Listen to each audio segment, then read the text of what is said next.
හරි. අද අපි කතා කරන්නේ 2020 සමාජික මුදල් ප්‍රශ්නය. එතනදී අපිට කතා කරන්න තියෙනවා ක්‍රීඩා උපකරණ අරමුදල පරිත්‍යාග සම්බන්ධ වෙනවා. ඒකට අදාළ වෙනවා 4 වෙනි ගැළපිල්ල සහ 5 වෙනි ගැළපිල්ල. ඒ වැඩේ අපි කතා කරනවා මේ වීඩියෝ එකෙන්. එහෙනම් අපි යමු ගානට. හරි. අද අපි කතා කරන්නේ සමාජික මුදල් ප්‍රශ්නේ ඊළඟ ගැළපිල්ල. අපි යන් 4 වෙනි තොරතුරට පරිත්‍යාග ලැබීම්. දැන් පරිත්‍යාග හම් වෙනවානේ.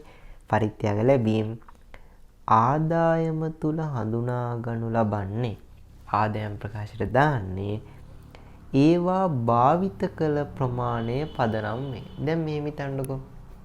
දැන් පරිත්‍යාග ලැබීම්නේ. දැන් අපේ අම්මා මේ ඉන්නේ අම්මා. හරිද?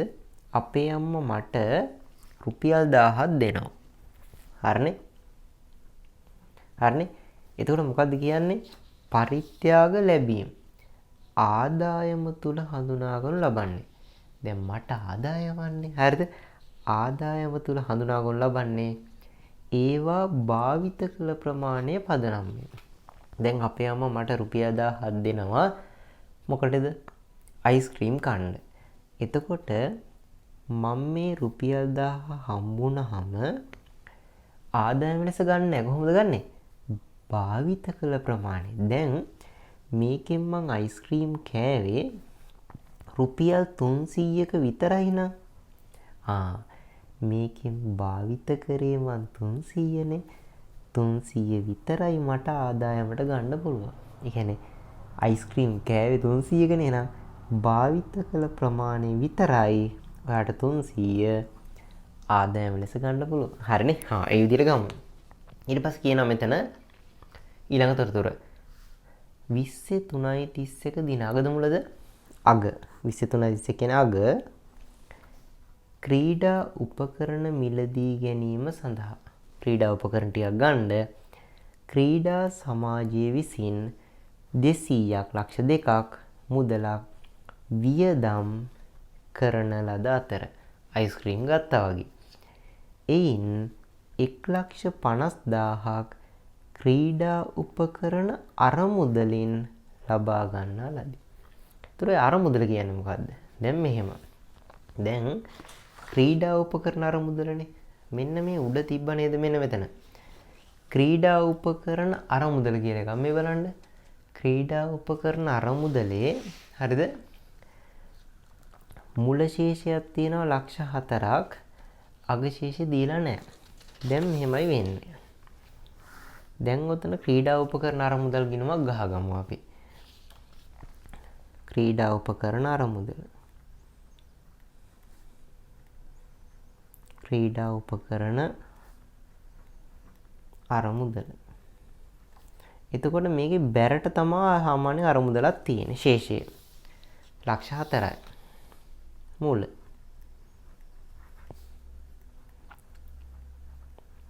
හරිනේ?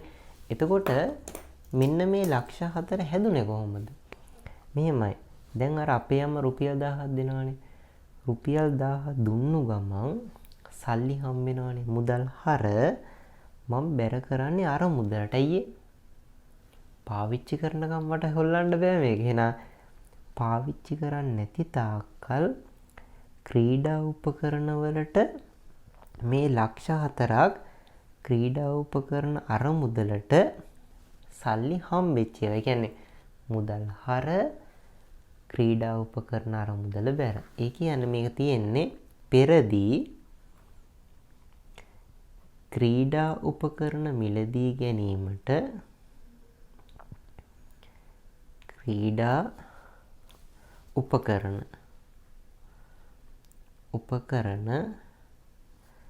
මිලදී ගැනීමට ලැබූ පරිත්‍යාග. හරිද? මේ හම්බෙච්ච මුදල් හර කරලා අර මුදල බැර කරලා තියෙන්නේ. ඊට පස්සේ කියනවා මොකද්ද? දැන් මේ අර මුදලෙන් තමයි අර අයිස්ක්‍රීම් කවපුවම ආදායමට ගන්න. කියන්නේ අර මුදලක හිර වෙලානේ තියෙන්නේ. පාවිච්චි කරනකම් ගන්න බෑ. පාවිච්චි කරද්දී මේ අර මුදලෙන් කඩලා ගන්න ඕන. හරි. එතන කියනවා 23.31 දින ක්‍රීඩා උපකරණ මිලදී ගැනීම සඳහා ක්‍රීඩා සමාජය විසින් ලක්ෂ 2ක මුදලක් වියදම් කළ අතර ලක්ෂ 2ක් වියදම් කරා කියන්නේ පාවිච්චි කරා.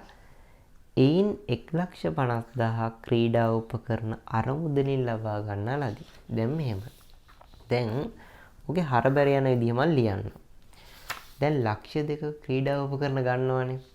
ක්‍රීඩා සමාජය විසින් ලක්ෂ 2ක හරිනේ මුදලක් වියදම් කළ අතර. එහෙනම් ක්‍රීඩා උපකරණ මිලදී ගන්නවා.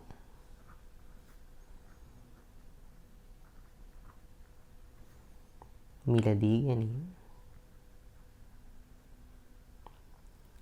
හරිනේ ලක්ෂ 2ක හරිද? එතකොට කොහොමද යන්නේ? මුදල් බැර. මුදල් බැර ලක්ෂ 2යි. හරිනේ ඊට පස්සේ හර වෙනවා ක්‍රීඩා උපකරණ.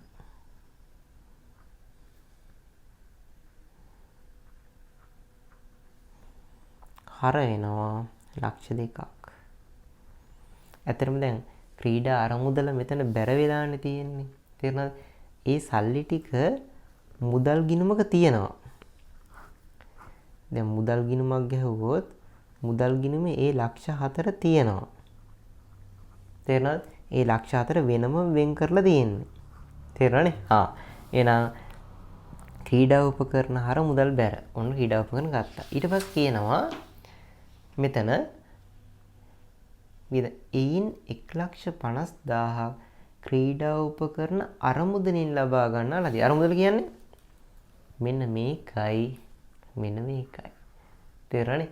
ඒතර අර හිර කරලා තිබ්බ ෆන්ඩ් එකට අදාළ මේ අරමුදලට අදාළ සල්ලි ටිකෙන් පාවිච්චි කරලා තියෙන්නේ 1,50,000ක් උපකරණ අරමුදලින් ලබා ගන්න ලදී. එහෙනම් ඒ ප්‍රමාණය විතරක් 1,50,000 අරන් තියෙන්නේ. ඒ ප්‍රමාණය විතරක් හරබැර යන්නේ ආදායමට ගන්න ඕනේ. කියන්නේ මේ ෆන්ඩ් එකේ හිර කරලා තිබ්බ මුදල් මෙතන ඇතරම මේකෙන් මෙතන මුදල් බැර වෙනවනේ ලක්ෂ 2ක්. ඒ ලක්ෂ 2කින් 1.50ක් ගන්න අර ෆන්ඩ් එකට වෙන් කරලා තිබ්බේ. දැන් හංගලා තියෙනවා අයිස්ක්‍රීම් වලටම. හරිද ලක්ෂ 4ක්. ඒ අයිස්ක්‍රීම් කණ්ඩම තිබ්බ ලක්ෂ 4න් 1.50ක් මේ වැඩේට ගන්නවා. හරිනේ? එහෙනම් මේකෙදි හරබැර යන්නේ ඒ භාවිත කළ ප්‍රමාණය විතරක් අරමුදල හර වෙනවා. ඉස්සරහට යන්නේ ක්‍රීඩා උපකරණ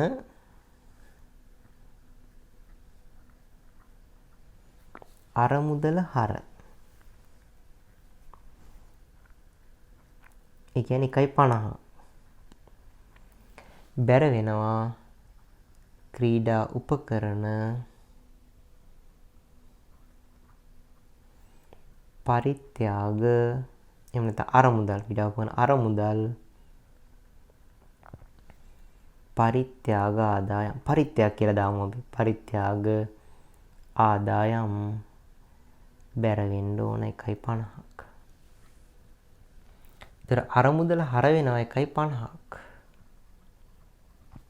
මෙතන ක්‍රීඩා උපකරණ පරිත්‍යාග ආදායම් වැඩි තේරෙනවද? ඒ කියන්නේ ෆන්ඩ් එක හර කරන ෆන්ඩ් එකෙන් ගලවලා ගත්තා ආදායමට දැම්මා. හරිනේ? එහෙනම් මෙන්න මේක ආදායම ප්‍රකාශයට දාමු. එහෙනම් මේකේ ආදායම් ප්‍රකාශයේ කීයක් දාන්නේ? 1.50ක්. 1.50ක් ක්‍රීඩා උපකරණ අරමුදල් පරිත්‍යාග ආදායම්.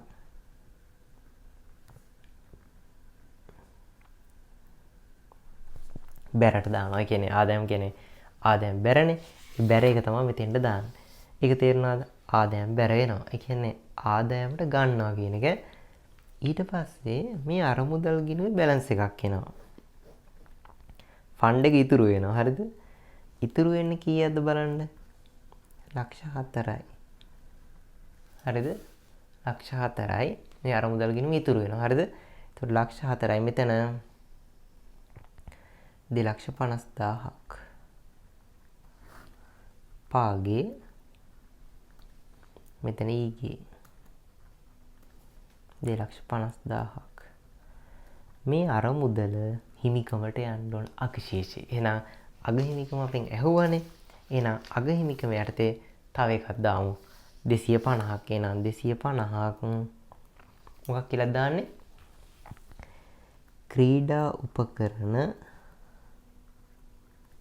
උපකරණ අරමුදල.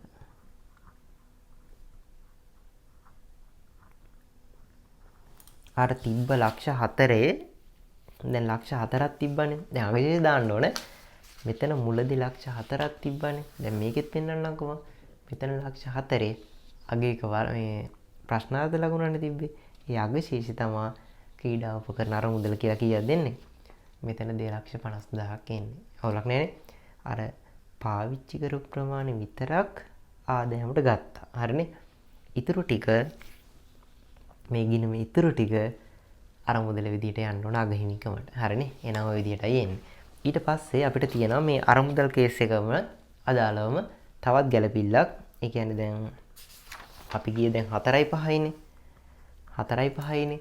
ඊට පස්සේ 6 වෙනි ගැළපිල්ල තියෙනවා. 6 වෙනි ගැළපිල්ල චූට්ටක් වෙනස් වෙනවා. 6 වෙනි ගැළපිල්ල අපි කතා කරමු ඊළඟ වීඩියෝ එකේ.